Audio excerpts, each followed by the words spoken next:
Alors ici, on va avoir un rond qui apparaît autour comme ça de notre croix. Alors comment on va former ce rond? Ça va pas être un trait supplémentaire, ça va pas être une autre div, ça va être le pseudo-élément before.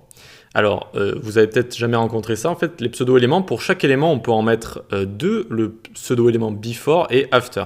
Donc, before et after, before, ça va être, imaginons que vous avez la ligne ici, vous la voyez, hop, le before, il va se trouver avant et l'after après. Voilà, évidemment, vu que c'est before et after. Mais du coup, ces éléments, on va pouvoir les placer par rapport à l'élément en lui-même. Si on met un élément before avant lui, du coup, on va pouvoir quand même le placer en le décalant en haut, en bas, n'importe où. Du coup, en fait, ce qu'on va faire, on va mettre un élément before à notre conteneur ici. Notre conteneur, on va lui mettre un élément before, on va le transformer en cercle, cet élément, plutôt facilement en lui mettant un border radius 50%, et on va le placer pour qu'il soit le cercle parfaitement placé par rapport au centre de ce rectangle, d'accord? Pour qu'il l'entoure en fait au final. C'est exactement ça qu'on va faire tout de suite. Hop, et du coup après on le fait apparaître. Alors, on vient ici, on est à l'animation 8, c'est ça? Ouais, 8. Animation 8. Tac, alors on vient sur le projet fini ici, super. Donc pour commencer, on vient ici, .btn8, position relative, vu qu'on va ensuite placer le pseudo-élément par rapport à ce btn, donc relatif à ça. Transition all 0.3 secondes, is in out, voilà. .btn.active, non, pas btn1, btn8, voilà, hop. Eh bien, on va tout simplement le transform rotate, 45 degrés. 45 degrés. Voilà, ça de base, quand on va cliquer dessus, tac, il va tourner à 45 degrés. Comme ici, vous voyez que ça tourne en même temps que cette croix se crée finalement. Ok, ensuite on crée notre élément before en lui-même, donc ça se crée comme ça. On prend d'abord l'élément sur lequel on a envie de créer un élément, un pseudo-élément, before ou after. On écrit 2 fois 2 points, before. Alors vous allez peut-être le voir écrit des fois avec juste un seul point, c'était l'ancienne notation. Depuis quelques années, maintenant c'est 2 points, 2 points. Même si les deux fonctionnent toujours. Donc un pseudo-élément, il faut d'abord lui donner du contenu, avec content ici. Et même si le contenu est vide, il faut quand même lui mettre content vide comme ça. D'accord? On peut lui mettre du contenu, par exemple, regardez, je mets du contenu là. Hop, vous voyez qu'on a le pseudo-élément qui est apparu ici. D'accord? Il est là, on peut même faire clic droit inspecter. Hop, on ouvre bien notre conteneur, on voit qu'il y a un before ici, et puis si on passe dessus, on voit que le before correspond aux lettres qu'on vient d'écrire. Hop, d'accord, très bien. Le content, du coup, on lui a dit qu'on ne veut pas écrire de choses dedans. Voilà. Et on va le mettre en position absolute, donc relatif toujours, vu qu'on lui a mis position relative, donc ça va être relatif à son élément, c'est pas son élément parent, mais l'élément à partir duquel il a été créé, donc btn8, donc position absolute, très bien. On le top 50%, left 50%, et là vous voyez peut-être où je veux en venir, c'est la technique pour centrer parfaitement des positions absolutes, c'est-à-dire top 50%, left 50%, transform, translate, moins 50% sur X, moins 50% sur Y. Cette manipulation, ça permet de centrer parfaitement un élément de manière absolue comme ça. Donc là, on l'a centré parfaitement au milieu de notre btn8. Maintenant, on va lui donner une width et une height. Donc width de 70 pixels, height de 70 pixels. Et on lui met une bordure pour que notre cercle ait une bordure. Donc hop, pour l'instant, c'est pas encore un cercle, hein, mais border 5 pixels solide. Et puis on va lui mettre 0, 0, 0, histoire de... Tac, et on voit bien que ça crée un carré autour, d'accord? Avec le centre du carré qui est parfaitement le centre de notre btn8 ici, vu qu'on l'a parfaitement centré avec ça.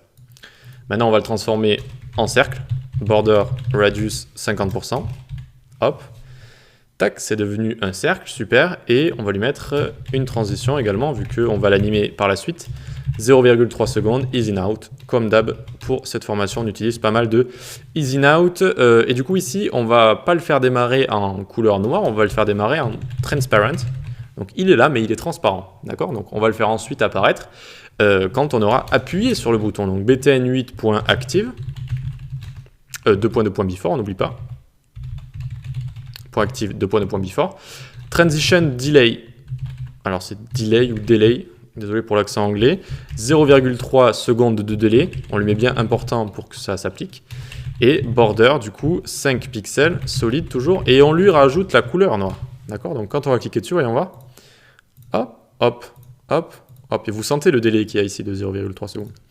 D'accord, donc là on commence à avoir ce qu'on veut. Maintenant, eh bien, on n'a plus qu'à croiser nos lignes et voilà, donc ça on sait faire. Avant de les croiser, on va légèrement réduire, les réduire en taille et faire disparaître la ligne du milieu. Vous voyez, donc on fait disparaître la ligne du milieu, on réduit la taille et on les fait tourner. C'est assez sympa, j'aime bien l'animation. Ça peut être aussi utilisé pour des fenêtres modales, par exemple. Vous savez, des fenêtres modales que vous allez ouvrir avec la petite croix en haut à droite. Hop, ça peut être assez sympa.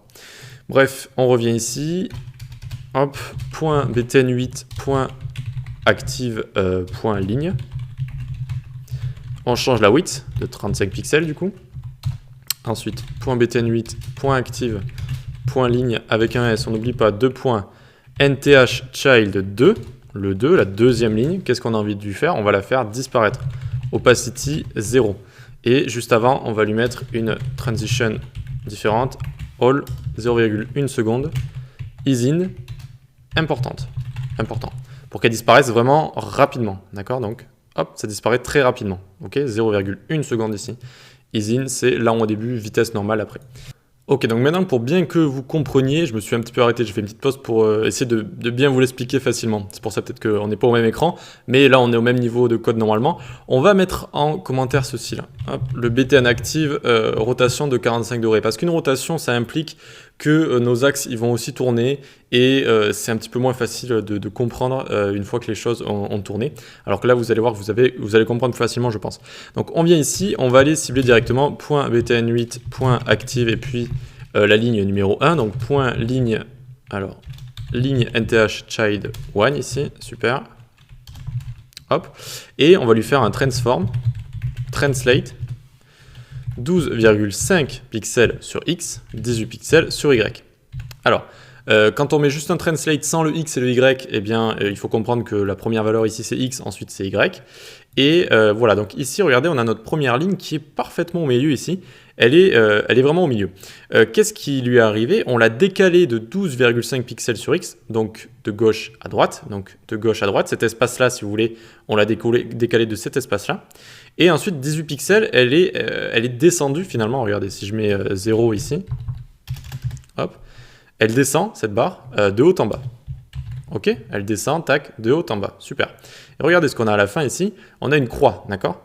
Mais il faut imaginer cette croix-là qui n'a pas tourné. Donc pour l'instant, on va essayer de faire croiser du coup la ligne du bas avec cette ligne-là. Donc on copie-colle ça là, tac, on prend la troisième ligne ici, troisième, et ici on lui met bien moins 18, moins 18. Et là, il va venir directement du coup remonter, moins 18, ça va le faire remonter, et les deux vont se superposer. D'accord? Et ce qu'il faut comprendre pour le 12,5 pixels sur X, on fait clic droit inspecter. Hop, alors j'arrive, voilà, la console était là. Donc on a notre compte ligne ici, ça va être le bouton, c'est le BTN8. Quelle taille fait-il? Il fait 60 pixels de large. Ok? Maintenant, nos lignes, combien font-elles de large? 35 pixels.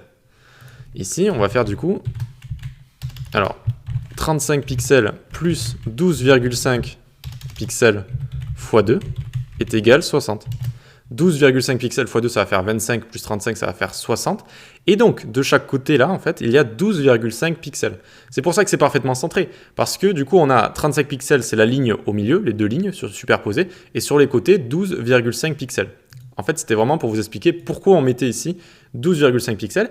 Et pourquoi sur Y on met 18. Tout simplement, je vous l'ai montré, pour baisser la ligne du haut au milieu.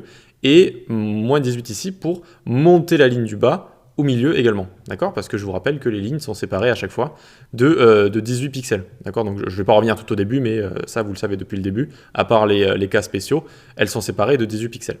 Ok, maintenant qu'on a ça, eh bien il nous manque une dernière chose à faire pour que les deux lignes se croisent. Une rotation de 90 degrés. Rotate 90 degrés ici, hop, et notre élément il va tourner de 90 degrés, et donc il va venir croiser parfaitement la ligne au-dessus là. Voilà. Et une fois qu'on a fait ça, donc déjà l'animation elle est bien comme ça, regardez. Hop, c'est correct. Mais du coup, pour faire une meilleure forme de croix à fermer, parce que là on dirait une croix un peu à ouvrir, ou on a envie de cliquer dessus là pour ouvrir, on dirait une barre d'infos, une chose comme ça. Donc ici on remet bien le rotate là. Hop, et du coup ça va bien le faire tourner. Et du coup, tac, tac, et notre BTN8 tourne de 45 degrés. C'est pour ça que du coup, on a cette forme de croix. Parce que la croix qu'on avait créée, hop, elle va se tourner avec le bouton de 45 degrés comme ça. Voilà du coup comment on arrive à faire cette animation ici avec notre pseudo-élément before et en faisant une petite croix ici assez sympa. Allez, on va pouvoir passer à la suite.